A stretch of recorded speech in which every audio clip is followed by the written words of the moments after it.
Welcome to McPlum, simple solutions served daily. In this video, I will show how to make Desi Karela Kai Sabji easy method. Start by washing and having 3 medium Karelas, scoop seeds if hard, and slice thinly. Sprinkle 1 tsp salt, toss, and set aside to draw out bitterness while you prepare 1 chopped onion and 2 chopped tomatoes. Rinse and squeeze Karela, then pat dry before frying on medium heat for best texture and flavor. For prep, spread the sliced Karela on a plate, sprinkle 1 tsp salt, and let sit for 10 to 15 minutes to pull out bitterness. Meanwhile, chop 1 medium onion and 2 tomatoes, and prepare 1 tsp turmeric and 1 tsp red chili powder.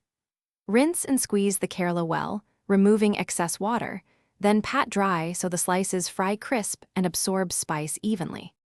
Heat 1 tablespoon oil, add 1 tsp cumin and a bay leaf for tempering, then add sliced Karela in a single layer and fry on medium heat until edges turn golden and slightly crisp.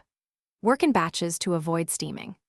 Add chopped tomatoes, 1 tsp turmeric, 1 tsp red chili, and salt to taste.